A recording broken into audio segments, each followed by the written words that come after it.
la canasta básica, lo que es la básica total, y la básica que te marca la indigencia. Las dos están por encima de la inflación anual. Sí. Y 10 puntos en algunos 45,5 la inflación de alimentos y 39,1 la inflación de la canasta básica total. O sea que, como vos decís, por encima de la inflación y muy por encima de los salarios, ¿no es cierto? Así es. Bueno, primero porque la canasta de consumo general, por ejemplo, tiene mucho más rubros que no aumentaron. Educación, o que aumentaron poco como Sí, o estuvieron congelados. O estuvieron congelados. La canasta básica alimentaria obviamente no tiene ningún producto de tarifa de servicios públicos, que está muchos congelados, por lo menos acá en el Gran Buenos Aires. Así que ese tiene el mayor impacto. Y en la canasta básica total, esos rubros sí se incluyen. Sí, pero los tenés congelados. Pero los tenés congelados. Por eso es un poco más bajo. Pero hay otros rubros que, por ejemplo, las clases medias y medias altas consumen mucho en educación, por ejemplo.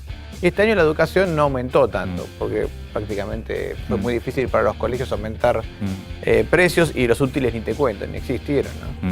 Entonces esos rubros dieron un poquito menos. Por eso la gente de más bajos recursos terminó teniendo mucha más inflación que la gente de alto recursos. Ahora, y que la inflación esté básicamente, no, está en todos lados, ¿no? Pero esté todavía más marcada en alimentos. ¿Es por tener la maldición de ser un país que produce alimentos? No, porque en realidad los alimentos no tienen tantas restricciones legales.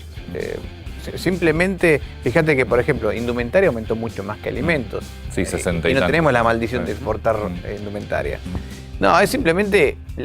A ver, hay que tener en claro esto. La inflación en sí es un proceso que afecta a todos los precios.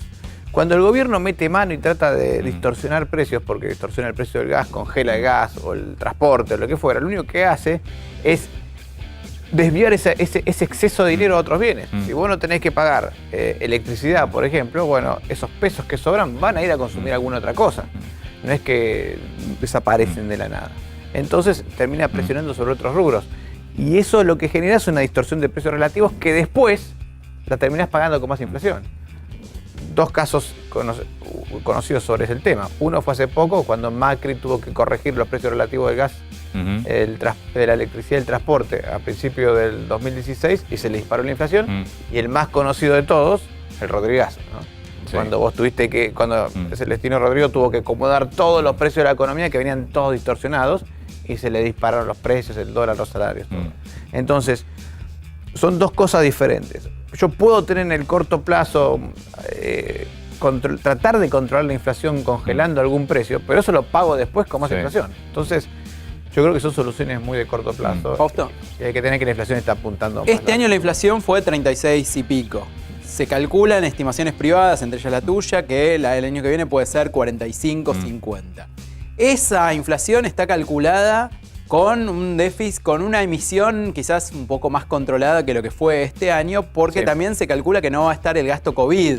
Se calculaba que no iba a estar el gasto COVID, o sea, que no iba a haber ATP, no iba a haber IFE, por lo tanto la inflación podía ser, digamos, en ese orden, del 50%. ¿Qué pasa si a eso le tenemos que sumar un gasto COVID y que el gobierno tenga que salir a emitir por gasto COVID? ¿A cuánto se puede ir la inflación? Mira, dos cositas. Primera aclaración. La inflación tiene rezagos. O sea, la emisión, lo que estamos viendo ahora de inflación posiblemente es la emisión de hace 8 o 9 meses. Claro. ¿No? Entonces, puede pasar que en gran medida lo que estamos proyectando de inflación es por la emisión ya realizada, digamos, ¿no? De hecho, o sea, por lo que se emitió en mayo. Por lo que se emitió en mayo.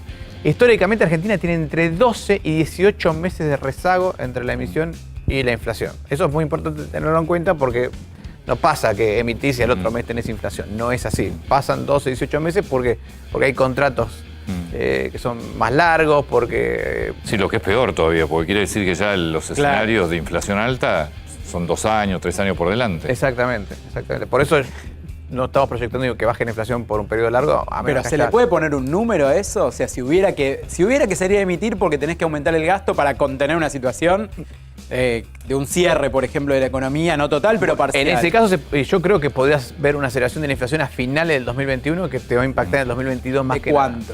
Pero ahí puedes estar hablando de 5 o 6 puntos más. Hay que ver de qué estamos hablando. Porque este año lo que vas a tener es que probablemente algo de gasto COVID tengas.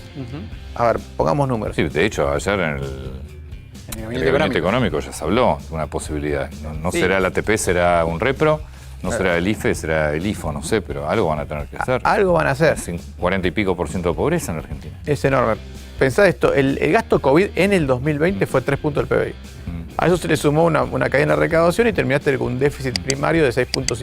O sea, 6 puntos más que el año 2019. Es decir, la Argentina gastó 6 puntos más de lo que recaudó. Exacto. 6,5. 6,5. Libre de gasto de deuda. Que Sin creo que contar los fueron intereses de bajos, deuda. este año, Sí, sí. en 2020, perdón. Si no estás en 9% de déficit. Lo cubrió todo emitiendo. Lo cubrió todo emitiendo y con algo de deuda. También pudo colocar deuda Bueno, está bien. en pesos. En definitiva,